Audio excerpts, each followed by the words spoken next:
Assalamualaikum warahmatullahi wabarakatuh. Bertemu saya lagi dengan Bu Imro'atul Aziza mengajar Bahasa Indonesia kelas 7. Kita akan membahas tetap pada materi teks deskripsi. Sebelum kita membahas materi selanjutnya, terlebih dahulu kita berdoa.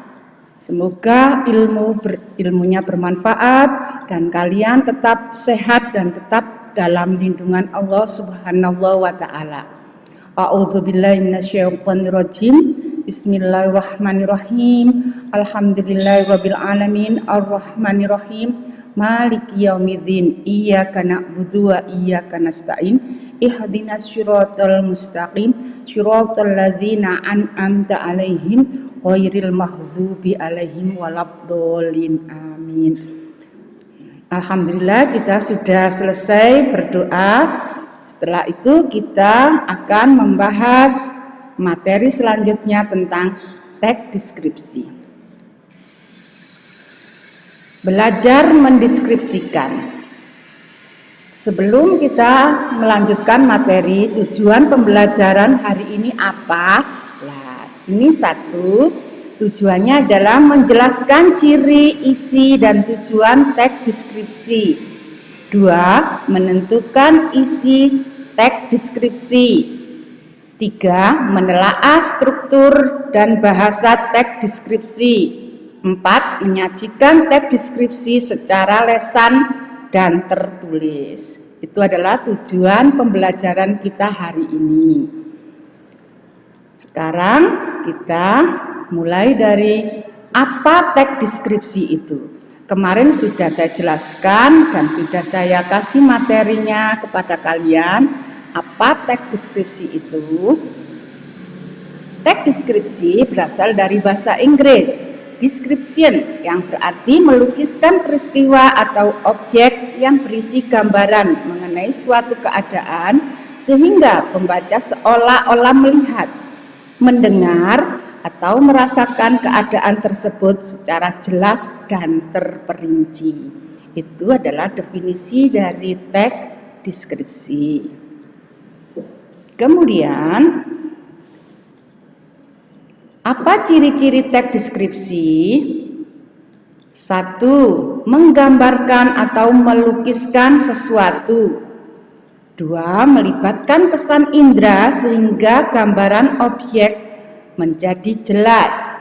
Tiga, membuat pembaca atau pendengar merasakan sendiri atau mengalami sendiri objek yang diamati penulis. Empat, menjelaskan ciri-ciri objek secara terperinci seperti warna, ukuran, bentuk, dan keadaan suatu objek.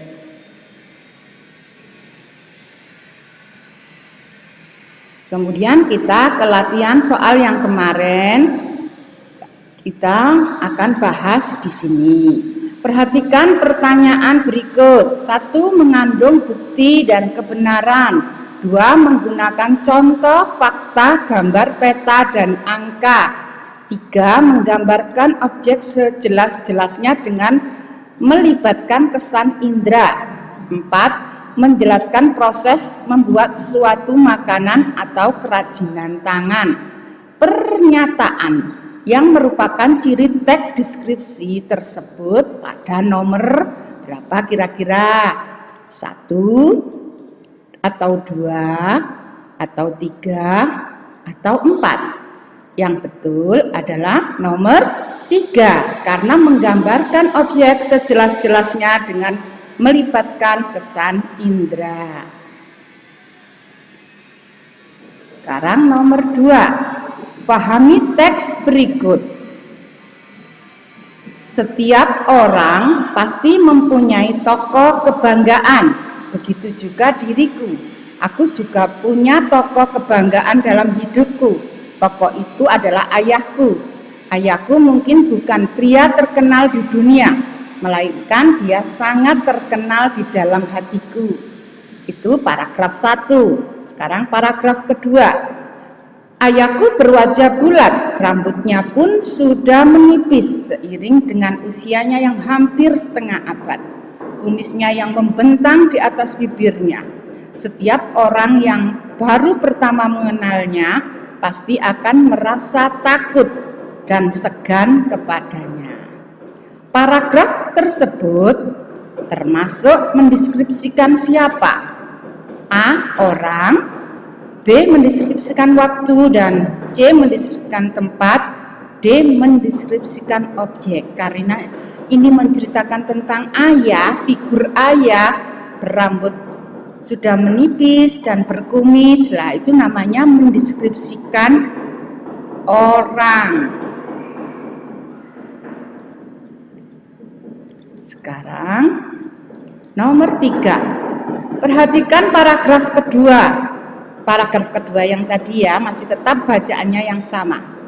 Cerapan panca indera ditunjukkan pada kalimat ke-1, kedua, atau ketiga, atau keempat.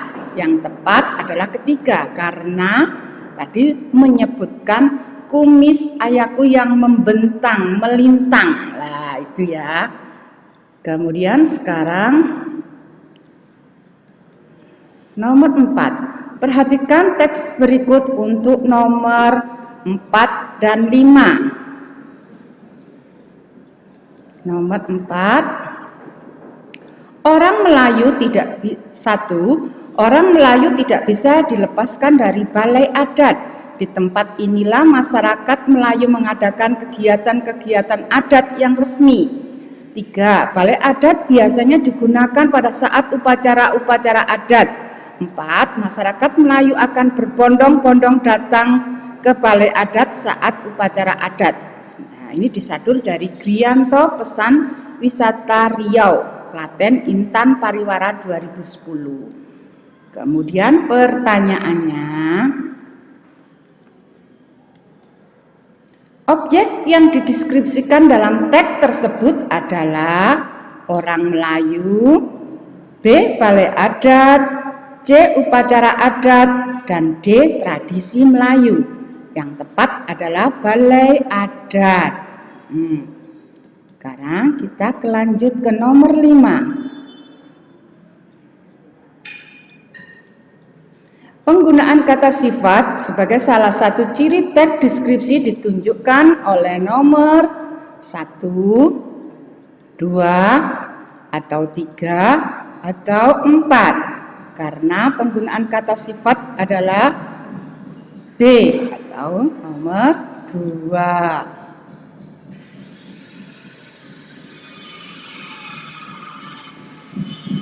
Sekarang perhatikan kutipan berikut. Gunung Ijen adalah gunung aktif yang terletak di Kabupaten Banyuwangi.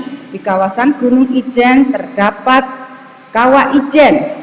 Kawah tersebut dipenuhi oleh air sehingga terbentuklah Danau Kawah Ijen. Untuk melengkapi kalimat tersebut, ini ya kalimat yang titik-titik itu ya, adalah A. Danau Kawah Ijen terbentuk karena letusan Gunung Ijen. B. Danau Kawah Ijen memiliki udara yang dingin. C. Danau ini sangat terbentuk ratusan tahun yang lalu. D. Danau ini mendidih karena banyak gelembung udara. Yang tepat adalah Danau Kawah Ijen terbentuk karena letusan Gunung Ijen. Sekarang nomor 7.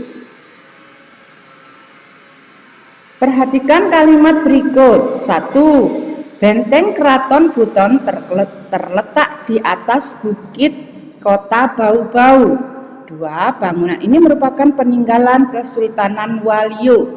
3. Benteng Keraton Buton merupakan objek wisata bersejarah di Bau-Bau, Sulawesi Tenggara. 4. Oleh karena itu, benteng ini juga dinamai Benteng Keraton Waluyo. Kemudian pertanyaannya, susunan kalimat agar menjadi kalimat deskripsi yang runtut adalah A atau B atau C atau D. Yang paling tepat adalah A. Sekarang kita menginjak ke nomor 8. Ini untuk nomor 8 dan sampai 10. Tarian kecak termasuk jenis tarian sakral di Pulau Bali.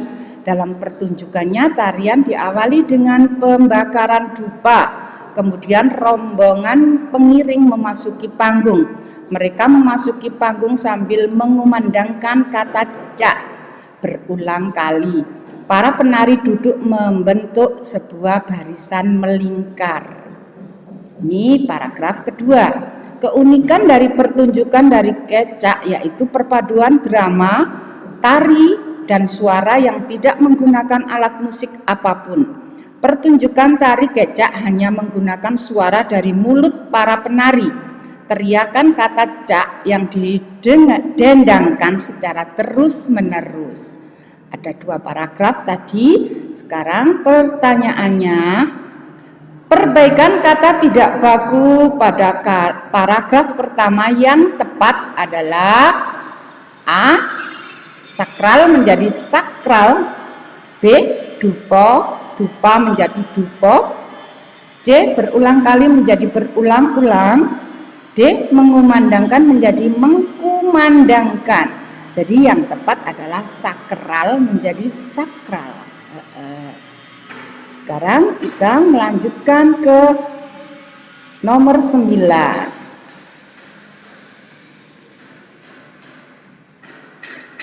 Informasi penting dalam paragraf kedua tadi adalah gerakan tari kecak, B. Iringan musik tari kecak, C. Kesederhanaan pakaian penari kecak, dan D. Keunikan pertunjukan tari kecak.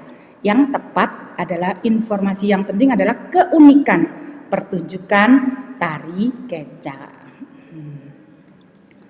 Nomor 10.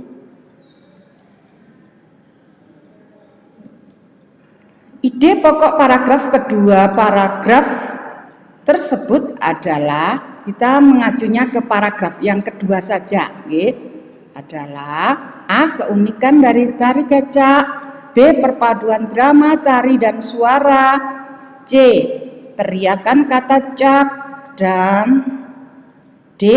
Pertunjukan tari kecak. Jadi ide pokoknya adalah pertunjukan tari kecak.